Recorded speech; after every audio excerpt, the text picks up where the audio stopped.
Assalamualaikum teman-teman, selamat datang di presentasi video saya hari ini. Saya dari kelompok 2 yang beranggotakan saya sendiri, Alvin Yanuarhan Ritarta dan Alvin Prabowo, dengan antusias mempersembahkan sebuah karya animasi yang menarik tentang pembacaan jawaban gugatan dalam tugas PLKH Perdata. Dalam video ini, kita akan memasuki dunia hukum perdata dan menyaksikan momen penting dalam proses hukum. Animasi ini menggambarkan dengan detail bagaimana sebuah jawaban gugatan disusun dan dihadirkan dalam persidangan. Kita akan melihat bagaimana setiap argumen dan fakta dipersembahkan dengan cermat dan persuasif. Terima kasih. Jawaban gugatan merupakan respon yang diberikan oleh pihak tergugat atau pemanggil atau teradu dalam suatu proses hukum setelah menerima gugatan dari pihak penggugat. Gugatan sendiri merupakan tuntutan atau klaim yang diajukan oleh pihak penggugat kepada pihak tergugat di hadapan pengadilan. Dalam jawaban gugatan, pihak tergugat memberikan tanggapan dan argumen mereka terkait klaim atau tuntutan yang diajukan oleh penggugat. Jawaban gugatan tersebut berfungsi untuk membela diri, memberikan penjelasan, atau menyampaikan fakta-fakta yang dianggap relevan untuk membantah atau merespon gugatan yang diajukan. Assalamualaikum warahmatullahi wabarakatuh. Pada hari ini, Senin tanggal 19 Juni 2023, sidang perkara perdata 201-PDT.G/2023 Pengadilan Negeri Bekasi akan segera dimulai. Majelis hakim akan memasuki ruang sidang. Hadirin dimohon berdiri. Assalamualaikum warahmatullahi wabarakatuh. Sidang perkara perdata 201-PDT.G/2023 Bekasi tentang perkara gugatan non-prestasi antara Julianta sebagai penggugat dan PT Sinar Agung Niswara sebagai tergugat dinyatakan dibuka dan terbuka untuk umum. Apakah pihak penggugat sudah siap untuk melanjutkan persidangan? Baik, Yang Mulia. Apakah pihak tergugat sudah siap untuk melanjutkan persidangan? Siap, Yang Mulia. Baik, sidang ketiga dengan agenda pembacaan surat jawaban tergugat bisa dilanjutkan sekarang. Bagaimana pihak tergugat sudah siap dengan jawabannya? Apabila sudah siap, silakan dibacakan. Jawaban tergugat nomor 201-PDT.G/2023 Bekasi perihal eksepsi atas gugatan penggugat hari Senin tanggal 19 Juni 2023. Lampiran surat kuasa antara Julianto sebagai penggugat melawan PT Sinar Agung Niswara sebagai tergugat. Kepada yang terhormat, Majelis Hakim Perkara Perdata nomor 201-PDT.G/2023 Bekasi di Denpasar. Dengan hormat, yang bertanda tangan di bawah ini saya Alvin Yanuar Handri Tarta, sarjana hukum sebagai advokat, berkantor di Jalan Anggrek 4, Perumahan Kartika Wanasari. Berdasarkan surat kuasa tanggal 24 Mei 2023 terlampir berdasarkan surat kuasa khusus yang aslinya tersimpan dalam berkas perdata. Dalam hal ini bertindak atas nama tergugat. Nama PT Sinar Agung Niswara, alamat Jalan KB Kelapa Gang Arjuna, Kota Bekasi. Menimbang bahwa terhadap gugatan penggugat tersebut, tergugat melalui kuasanya memberikan jawaban secara tertulis tertanggal 19 Juni 2023 yang pada pokoknya sebagai berikut. Dalam konvensi pertama, bahwa tergugat menolak dalil-dalil gugatan penggugat untuk seluruhnya kecuali yang secara jelas dan tegas diakui dalam jawaban ini.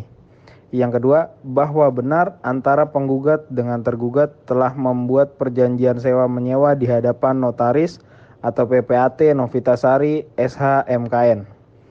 Bahwa tidak benar dan tidak beralaskan hukum tergugat dinyatakan telah wan prestasi karena tidak memenuhi ketentuan pasal 4 dan pasal 5 perjanjian tersebut, yaitu melakukan perawatan kecil-kecil seperti mengecat, melabur, dan sebagainya.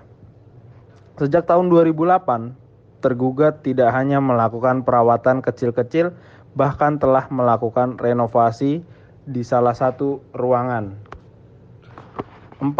Bahwa rumah yang dikontrakan tersebut adalah rumah tua yang kondisinya telah keropos, gentengnya model lama yang banyak celah untuk masuknya air ketika hujan lebat yang menyebabkan rusaknya plafon. Begitu pula temboknya tidak bisa langsung dicat karena plasterannya sudah keropos sehingga memerlukan perbaikan yang lebih insentif.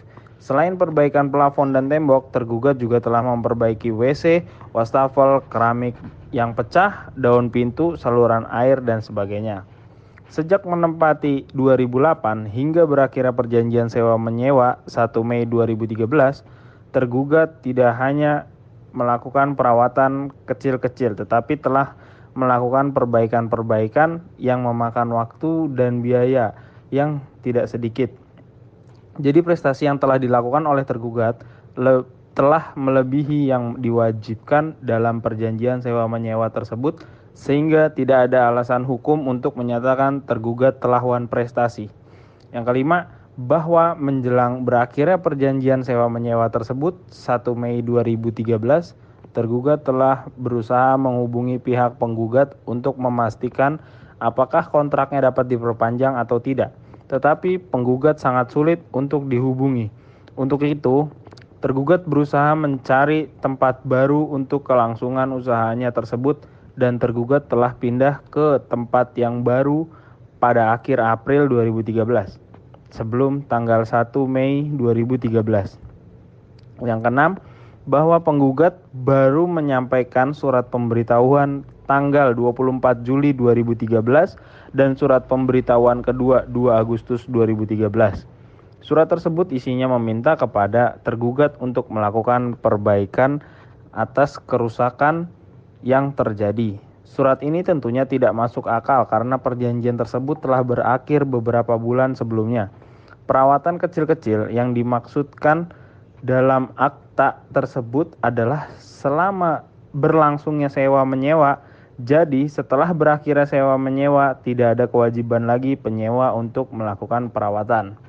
Kerusakan yang terjadi bukan karena perbuatan, kesalahan dan kelalaian dari tergugat, melainkan karena penggugat dengan sengaja membiarkan rumahnya tidak ditempatin dan dirawat pasca ditinggal tergugat.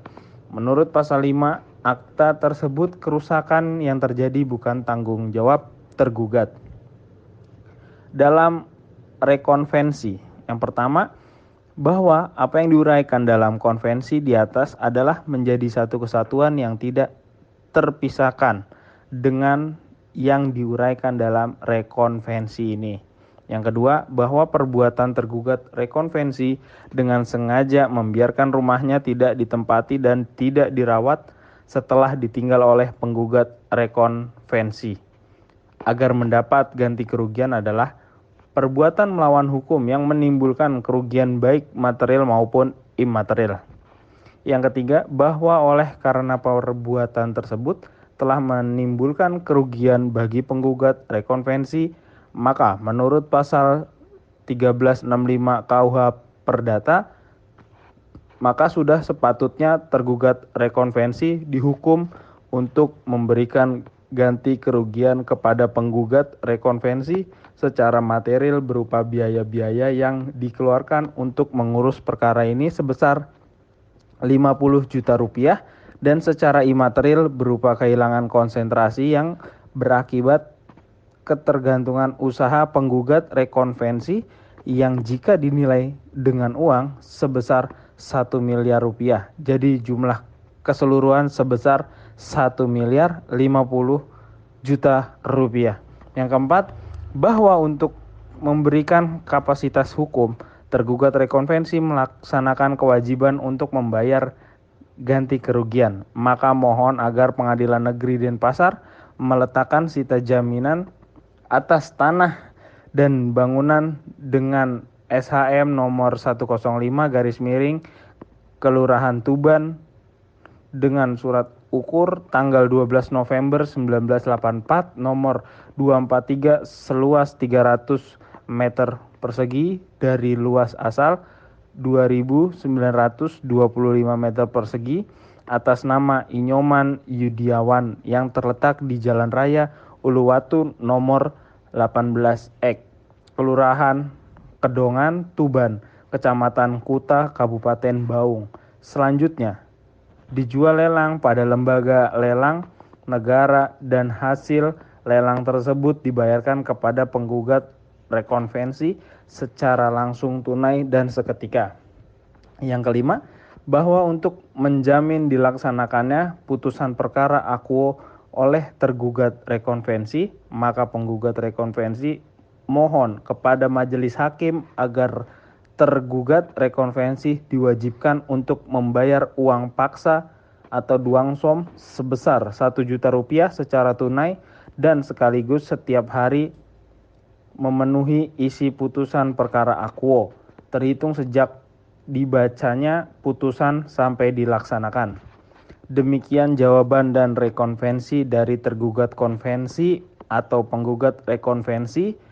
Untuk selanjutnya mohon agar majelis hakim yang memeriksa dan memutus perkara ini memberikan putusan yang amarnya berbunyi sebagai berikut.